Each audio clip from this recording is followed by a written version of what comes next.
Guys अगर आप competitive exam की पढ़ाई कर रहे हैं तो केमिस्ट्री सब्जेक्ट तो होता ही है। तो केमिस्ट्री का आपने बहुत बहुत पढ़ाई की होगी केमिस्ट्री की। तो चलिए कुछ क्वेश्चन देखते हैं और आपका जो है वो नॉलेज भी टेस्ट हो जाएगा कि आपको कितना आता है, आपने कितनी पढ़ाई की, उसमें से आपका नॉलेज कितना है।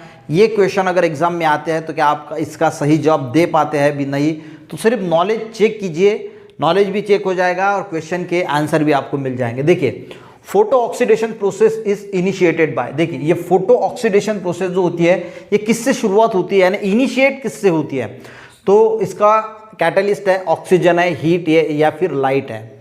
तो गाइस फोटो का मीनिंग होता है लाइट। फोटो की अगर हम बात करें तो होता है लाइट। तो लाइट से जो प्रोसेस इनिशिएट होती है यानी ऑक्सीडेशन की, तो उसी से हम बोलते हैं फोटो ऑक्सीडेशन। तो इसका सही जवाब क्या है, लाइट। यानी फोटो ऑक्सीडेशन प्रोसेस किससे इनिशिएट होती है, तो वो होती है लाइट। ठीक है, अब नेक्स्ट क्वेश्चन देखते हैं। एनीमिया पेशेंट आर डिफिशिएंट इन, जो जिन पेशेंट को एनीमिया होता है, एनीमिया यानी रक्त की कमी। अब रक्त की कमी होती है गाइज हीमोग्लोबिन की कमी की वजह से। अब यहाँ पे आपको ऑप्शन दिया है कैल्शियम, आयोडीन, आयरन या मैग्नीशियम। तो किस चीज की कमी से जो है वो एनीमिया होता है, रक्त की कमी है। रक्त की कमी यानी हीमोग्लोबिन की कमी है, और हीमोग्लोबिन के अंदर क्या होता है, एफी यानी क्या होता है, आयरन। यानी आयरन की अगर बॉडी में कमी है तो आपको क्या होगा, एनीमिया होगा, यानी रक्त की कमी जिसको हम बोलते हैं। ठीक है, नेक्स्ट क्वेश्चन है राइबोफ्लेविन इज एन। अब राइबोफ्लेविन आपको बताना है कि क्या है। नॉलेज चेक करते जाइए कि आपको कितना आता है, अगर आपने सही में कॉम्पिटिटिव एग्जाम की पढ़ाई कर रहे हो तो।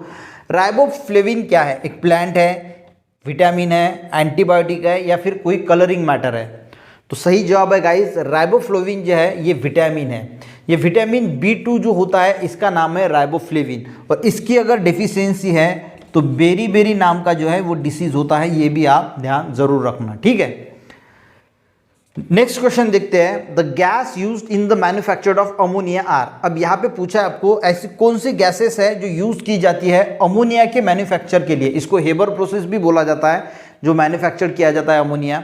अब अमोनिया का फॉर्मूला अगर आपको पता है, ठीक है, तो उसका फॉर्मूला है NH3, बराबर है, NH3 अमोनिया का फॉर्मूला है।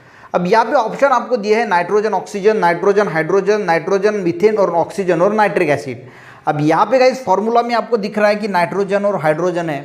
अब यहाँ पे रिएक्शन कैसी होती है, देखिए जो N2 होता है वो 3 हाइड्रोजन से मिलता है और ट्वाइस NH3 जो है वो फॉर्म होता है, यानी अमोनिया फॉर्म होता है। तो इसमें भी हम देख सकते हैं कि नाइट्रोजन और हाइड्रोजन है, यानी इसमें भी नाइट्रोजन हाइड्रोजन।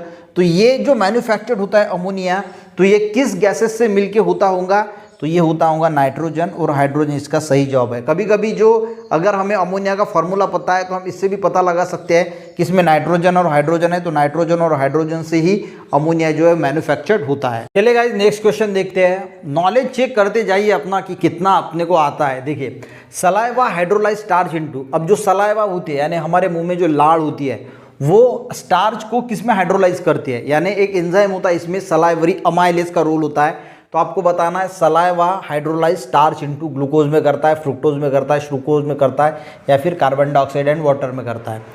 देखिए गाइस इसका आंसर आपको जरूर आना चाहिए। ठीक है, तो इसका आंसर क्या है, ग्लूकोज। जो सलाइवा होती है वो जो स्टार्च का कन्वर्शन करती है ग्लूकोज में। ठीक है, अब ये क्वेश्चन गाइस बहुत एग्जाम में पूछा जाता है और बहुत बार रिपीट हुआ है। अगर आप सही में कॉम्पिटिटिव एग्जाम की तैयारी कर रहे हो और इसका अगर आंसर आपको नहीं आता तो कॉम्पिटिटिव एग्जाम की पढ़ाई छोड़ दो, कोई काम की नहीं है। कि भाई nail polish remover contain, nail polish जो रिमूवर होता है उसमें क्या होता है। ये क्वेश्चन आप बहुत जगह देखोगे, कोई किताब पढ़ोगे, कोई वीडियोस देखोगे, तो ये तो यार इतना कॉमन क्वेश्चन है कि हर वीडियोस में आपको दिखेगा, हर बुक में दिखेगा, कहीं पे भी ये दिखेगा। देखिए पढ़ाई जो अगर आप कॉम्पिटिटिव एग्जाम की पढ़ाई कर रहे हैं तो स्टॉप कब करनी चाहिए, ये भी एक महत्वपूर्ण सवाल है। लोग 4-4, 5-5, 7-7, 6-6 साल हो जाते हैं पढ़ाई स्टार्ट ही करते हैं। अगर पहला साल है, आप कोई एग्जाम देते हैं मान के चलो और 200 मार्क का पेपर है, उसमें अगर आपको 100 मार्क मिले, ठीक है, और दूसरे साल आपने पढ़ाई जारी रखी और आपको 120 मार्क मिले, तो समझ लेना चाहिए थोड़ी ना थोड़ी जो है वो आपकी प्रगति हो रही है। तो पढ़ाई चालू रखे। और अगर दूसरे साल आपको 90 मार्क मिलते हैं तो ये इंडिकेशन होता है कि पहले साल 100 मिले, इस साल पढ़ाई और कर रहे हैं और 90 मार्क मिल रहे हैं, तो ये टाइम होता है कि क्विट करने का, बस आपसे नहीं हो पाएगा तो बंद कर देना, ये टाइम होता है गाइस। समझ में आ रहा है। तो नेल पॉलिश रिमूवर में क्या होता है, ये क्वेश्चन अगर आपको नहीं आता ना तो फिर सोचने वाली बात है। तो इसमें गाइज होता है एसीटोन। ये बहुत कॉमन क्वेश्चन है, ठीक है। नेक्स्ट क्वेश्चन देखते हैं, क्लोरीनेशन इज, अब यहाँ पे मैंने ऑप्शन लिए ही नहीं है क्योंकि ये बहुत जनरल और कॉमन जो है वो क्वेश्चन है। क्लोरीनेशन किसे बोला जाता है? अब आपने घर में भी कई बार क्लोरीनेशन किया है पर आपको पता ही नहीं होगा। देखिए क्लोरीनेशन यानी वाटर में हम क्लोरीन ऐड करते हैं। अब जो देखिए कुएं में ब्लीचिंग पाउडर जो ऐड किया जाता है उसको क्लोरीनेशन ही बोला जाता है क्योंकि ये क्लोरीन का ही फॉर्म होता है, सॉलिड फॉर्म। और हम घर में जीवन ड्रॉप की एक बॉटल लाते हैं, आपने देखा होगा जीवन ड्रॉप की बॉटल लाते हैं और पानी में डालते हैं तो उसको बोला जाता है क्लोरीनेशन। तो वो क्यों किया जाता है? वाटर को प्यूरिफाई करने के लिए। अब प्यूरिफाई भी एक कैसा, जो बैक्टीरियल लोड होता है उसमें, यानी जो बैक्टीरिया होता है उसको किल करने के लिए क्लोरीनेशन किया जाता है। यानी क्लोरीनेशन क्या होता है? एडिंग स्मॉल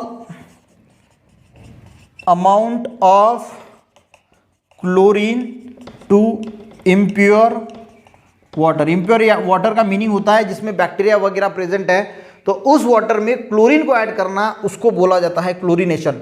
क्लोरीनेशन में क्या होता है, जो बैक्टीरिया यानी माइक्रो ऑर्गेनिज्म, जो हार्मफुल माइक्रो ऑर्गेनिज्म होते हैं वो क्या होते हैं, किल हो जाते हैं, मर जाते हैं। तो ये आपको चीज़ें पता होनी चाहिए, छोटी छोटी चीज़ें। एक और बात बता देता हूँ, देखिए क्लोरीनेशन जब किया जाता है तो क्लोरीनेशन का इफेक्ट क्या होता है। देखिए क्लोरीनेशन का वैसे तो कोई इफेक्ट होता नहीं है, ज़्यादा भी अगर क्लोरीन हो गया तो क्लोरीन डोज, क्लोरीन डिमांड ही निकाली जाती है। पर अगर पानी में क्लोरीन ज़्यादा हो गया, फार्मर्स क्या करते हैं, जो कुआं होता है वहाँ पे ब्लीचिंग पाउडर जो डाल देते हैं, यानी वो कितना पानी उस कुएं में है तो उस हिसाब से डालना चाहिए कि इतना पानी इस कुएं में है, तो उसकी जो है वो टेस्ट की जाती है पहले लैब में कि इतने ml के लिए इतना क्लोरीन है, तो इतना पानी है तो कितना क्लोरीन डालना चाहिए। पर ऐसा कोई करता नहीं। एक मान अपने जो पंचायत समिति से या कहीं से भी ब्लीचिंग पाउडर का जो बोरा है वो लाया और पूरा का पूरा कुएं में जो है वो डाल दिया। अब इससे क्या होता है, क्लोरीन का जो इफेक्ट होता है वो हमारी स्किन के ऊपर होता है। तो क्लोरीन का अगर पानी में परसेंटेज ज़्यादा हो गया तो हमारी स्किन जो है वो काली गिर जाती है, यानी काली पड़ती है। और इसीलिए गांव में बहुत सारे लोग क्या करते हैं, जो उसका यूज़ करने वाला कुआं होता है वहाँ पे भर भर के ब्लीचिंग पाउडर जो है वो रेनी सीजन में डाल देते हैं, क्योंकि पानी गंदा होता है तो भर भर के डाल देते हैं, बहुत डालते हैं। उनको लगता है कि कुछ होता तो नहीं है, और वही पानी जो है वो फिर यूज़ करते हैं बाथिंग पर्पज़ के लिए। और इसीलिए वहाँ के लोग जो है वो सांवले नज़र आते हैं, क्योंकि सांवले हो जाते हैं। और आपने देखा होगा कि कई बार जो लड़कियां हैं वो शादी करके शहर आ जाती है और गोरी बन जाती है, तो लोग बोलते हैं कि इसको यहाँ का पानी जो है वो सूट हो गया। तो ये इसका बोलने का मीनिंग यही होता है कि गांव में अगर वो कुआं है और कुएं में अगर ज़्यादा ब्लीचिंग पाउडर ऐड किया है, वो अगर आपकी स्किन के कांटेक्ट में आता है तो आपकी स्किन को वो काला करता है। ये भी बात जो है वो ज़रूर ध्यान रखना, ठीक है। नेक्स्ट क्वेश्चन है, water droplet are spherical because, देखिए वाटर ड्रॉपलेट होते हैं, अगर हमने वाटर का ड्रॉपलेट कहीं पे डाला तो उसका शेप स्पेरिकल ही होता है, ऐसा नहीं होता कभी। तो स्पेरिकल क्यों होता है, आपको दिया है विस्कोसिटी की वजह से, डेंसिटी की वजह से, पोलैरिटी की वजह से, या सरफेस टेंशन की वजह से। तो गाइस जो वाटर ड्रॉपलेट का स्पेरिकल शेप होता है वो होता है ड्यू टू सरफेस टेंशन। अब सरफेस टेंशन क्या होता है, ये कंसेप्ट मत समझिए, ये होता है फोर्स पर unit length acting at a right angle to an imaginary line drawn on any free surface of liquid. तो ये कंसेप्ट को जाने दीजिए, सिर्फ आप इतना याद रखना कि सरफेस टेंशन की वजह से, क्योंकि आपको एग्जाम निकालनी है, इसमें पीएचडी तो करनी है ही नहीं, तो सरफेस टेंशन की वजह से वाटर ड्रॉपलेट स्पेरिकल होता है, यही आपको याद रहा तो बहुत है। तो गाइज 8 ही क्वेश्चन लिए हैं, चेक किया है आपका नॉलेज कि आपको कितना आता है, आपकी पढ़ाई कितनी है, बहुत कुछ आप लोग को भी सीखने को मिला होगा।